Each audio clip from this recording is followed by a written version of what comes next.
Salut à tous, ici votre frère et serviteur Ronnie Jean-Louis et je vous apporte à l'instant votre capsule d'encouragement Christ en nous.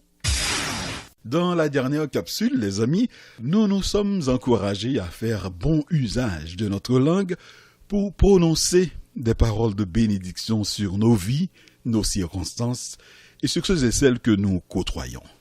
Nous avions brièvement souligné la réalité de cette étroite collaboration qui existe entre la parole vivante et l'action du Saint-Esprit.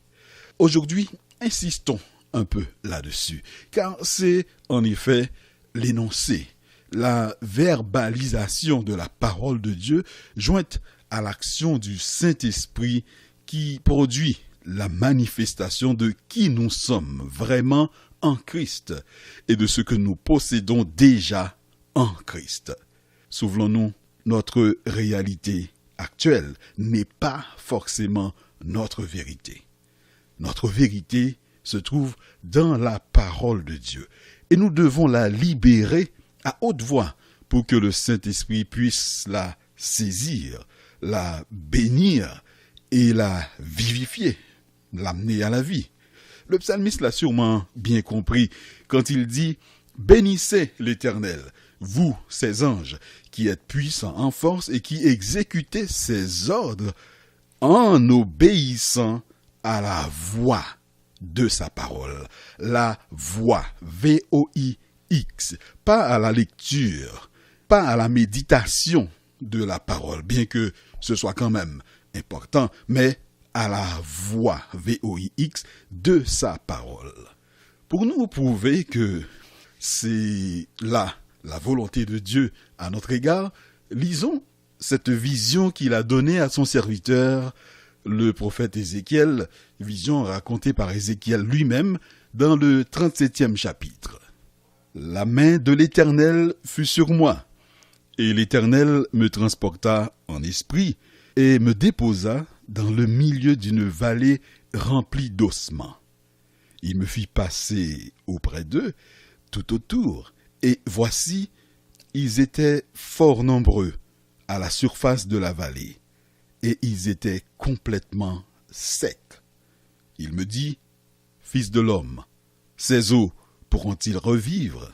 Je répondis, « Seigneur, Éternel, tu le sais. » Il me dit, « Prophétise sur ces eaux, et dis-leur, ossements desséchés, écoutez la parole de l'Éternel.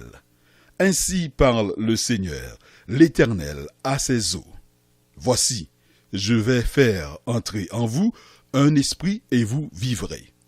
Je vous donnerai des nerfs, je ferai croître sur vous de la chair, je vous couvrirai de peau, je mettrai en vous un esprit et vous vivrez. Et vous saurez que je suis l'Éternel. Je prophétisais selon l'ordre que j'ai reçu, et comme je prophétisais, il y eut un bruit. Et voici, il se fit un mouvement, et les eaux s'approchèrent les uns des autres. Je regardai, et voici, il leur vint des nerfs, la chair crue, et la peau les couvrit par-dessus. Mais il n'y avait pas en eux d'esprit. Il me dit, prophétise et parle à l'esprit. Prophétise, fils de l'homme, et dis à l'esprit, ainsi parle le Seigneur, l'Éternel. Esprit, viens des quatre vents, souffle sur ces morts, et qu'ils revivent. Je prophétisai selon l'ordre qu'il m'avait donné, et l'esprit entra en eux, et ils reprirent vie. Et ils se tinrent sur leurs pieds. C'était une armée, nombreuse, très nombreuse. Fin de citation. Waouh! Waouh! Cela ne vous fait pas penser aux paroles d'un chant que nous entonnons souvent dans nos assemblées chrétiennes sans jamais vraiment penser à ce que nous disons? Peuple de Dieu, ouvrez la bouche, Dieu veut parler, nous dit le chant. Moi je vous dis, en 2018, Dieu peut et veut parler à l'instant sur nos circonstances, sur nos vies, sur nos ministères.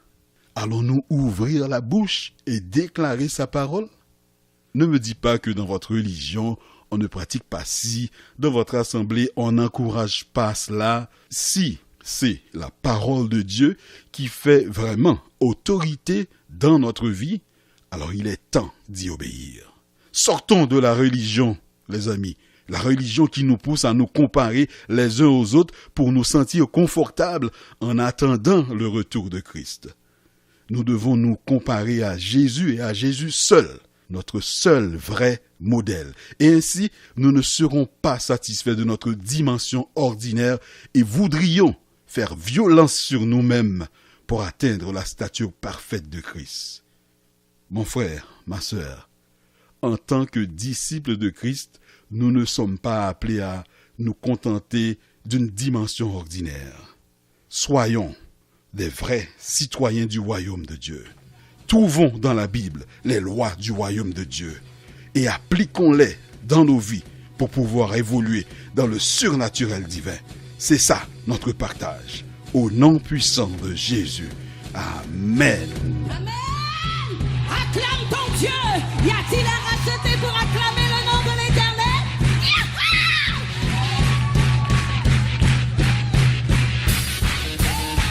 Acclame ton Dieu. Peuple racheté et pour le Seigneur. Des cris de triomphe. Oh, oh, oh. Des cris de victoire et cris de victoire. Oh, oh, oh. Seigneur, ton règne est éternel. Viens et brille sur nous. Que le monde te voie en nous. Tu es l'espoir des cœurs brisés. Tu as vaincu la mort pour que nous soyons sauvés. Alléluia, Jésus est vivant. Acclame ton Dieu.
Hey, hey, hey!